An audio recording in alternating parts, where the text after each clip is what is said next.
ಕರುನಾಡಿಗೆ ನಮಸ್ಕಾರ.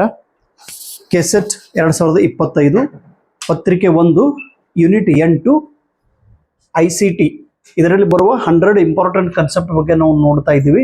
ಇಲ್ಲಿ 51ನೇ ಕಾನ್ಸೆಪ್ಟ್ ಏನು? BYOD ಎಂದರೆ ಏನು? ಬಿ ಅಂದ್ರೆ ಬ್ರಿಂಗ್ ಯುವರ್ ಓನ್ ಡಿವೈಸ್.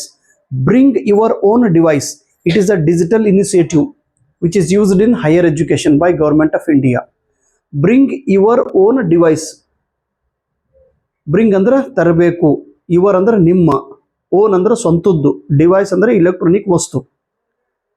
ಕಾಲೇಜಿಗೆ ಬರುವಾಗ ಇಲೆಕ್ಟ್ರಾನಿಕ್ ವಸ್ತುವನ್ನು ನೀವು ತೆಗೆದುಕೊಂಡು ಬರಬೇಕು. ಕಂಪ್ಯೂಟರ್ ಆಗಲಿ, ಲ್ಯಾಪ್ಟಾಪ್ ಆಗಲಿ, ಇಂಟರ್ನೆಟ್ ನೀವು ಸ್ವತಃ ತೆಗೆದುಕೊಂಡು ಬರಬೇಕು.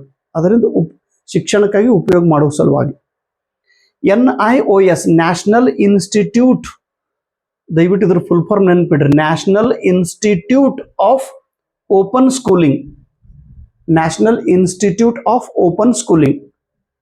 ಶಾಲೆಗೆ ಹೋಗದೇ ಡಿಸ್ಟೆನ್ಸ್ ಮೂಲಕ ಶಾಲೆಯನ್ನ ಕಲಿಯುವ ಒಂದು ಅವಕಾಶ ಈ ಶಾಲೆಯಲ್ಲಿ ಇದೆ. IIMB Indian institute of management. Indian institute of management Bengaluru. Saral ಅಂತೇಳಿ ಒಂದು ಸರ್ಕಾರದವರು ಮಹಾರಾಷ್ಟ್ರ ಸರ್ಕಾರದವರು ಪ್ರಾರಂಭ ಮಾಡಿದ ಒಂದು ಯೋಜನೆ ಸರಲ್. ಇದೊಂದು ವೆಬ್ ಪೋರ್ಟಲ್ ಐತಿ. ಈ ವೆಬ್ಸೈಟ್ದೊಳಗ ಇದು ಮಹಾರಾಷ್ಟ್ರ ಸರ್ಕಾರದವರು ಪ್ರಾರಂಭ ಮಾಡಿದ್ದು ಒಂದು ಯೋಜನೆ.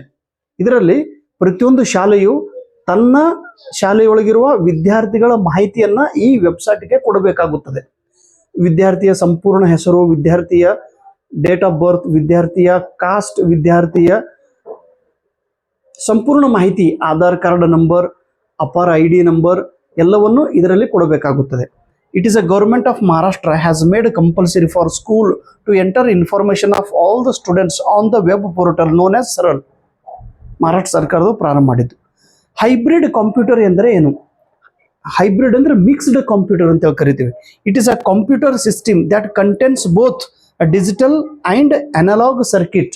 ಒಂದೇ ಕಂಪ್ಯೂಟರ್ದಲ್ಲಿ ಅನಲಾಗ್ ಸರ್ಕಿಟ್ ಮತ್ತು ಡಿಜಿಟಲ್ ಸರ್ಕಿಟ್ ಎರಡು ಅದರಲ್ಲಿ ಕೂಡಿ ಇರುತ್ತವೆ. ಹೋಮ್ ಪೇಜ್ ಅಂದರೆ ಏನು? The first page that is displayed of any website is known as home page. ಯಾವುದೇ ಒಂದು ವೆಬ್ಸೈಟ್ ಅನ್ನು ಓಪನ್ ಮಾಡಿದ ತಕ್ಷಣ ಮೊದಲನೇ ಪೇಜ್ ಏನು ಬರುತ್ತದೆಯೋ ಅದಕ್ಕೆ ನಾವು ಹೋಮ್ ಪೇಜ್ ಅಂತ ಕರಿತೀವಿ. ಈಗ KEA ನಾವು ಟೈಪ್ ಮಾಡಿದ್ರೆ ಅಂದ್ರೆ ಕರ್ನಾಟಕ ಎಕ್ಸಾಮಿನೇಷನ್ ಅಥಾರಿಟಿ, ಅದರದ್ದು ಹೋಮ್ ಪೇಜ್ ಬರುತ್ತದೆ, ಫ್ರಂಟ್ ಪೇಜ್ ಅಂತ ಕರಿತೀವಿ. ಮೈಸೂರು ಯೂನಿವರ್ಸಿಟಿ ಟೈಪ್ ಮಾಡಿದ್ರೆ ಮೈಸೂರು ಯೂನಿವರ್ಸಿಟಿದು ಹೋಮ್ ಪೇಜ್ ಬಂದ್ಬಿಡ್ತೈತೆ. UGC university grant commission home page ಬಂದ್ಬಿಡ್ತೈತೆ, ಫ್ರಂಟ್ ಪೇಜ್.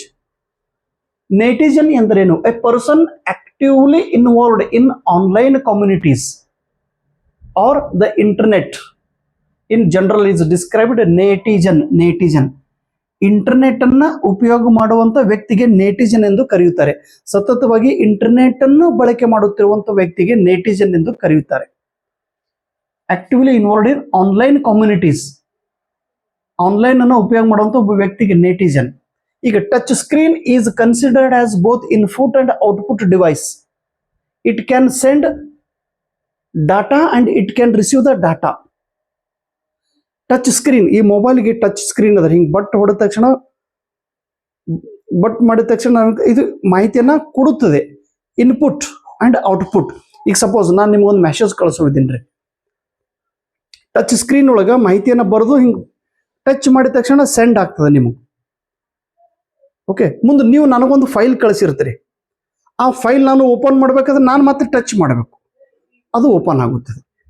ಸೆಂಡ್ ಮಾಡಲು it is an input, it is an output. We can send data, we can receive data touch screen ಮೂಲಕ. ಇನ್ನು ENIAC, E ಅಂದ್ರೆ electronic, ನೆನಪಿಡ್ರಿ, full form ಕೇಳ್ತಾರೆ.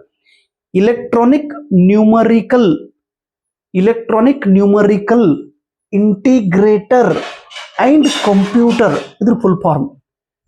Electronic numerical integrator and computer. ಇದು ಮೊದಲನೇ electronic computer ಆಗಿದೆ. 1945 ಅಲ್ಲಿ ಇದನ್ನ ನಿರ್ಮಿತಿ ಮಾಡಿದ್ದಾರೆ. FCC federal communication commission, federal communication commission. Broadband has a speed more than 256 kilobits per second. 256 broadband speed 256 kbps ಇರುತ್ತದೆ.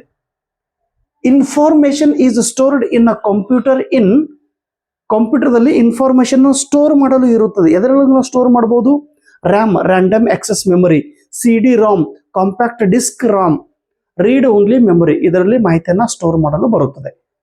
Thank you so much.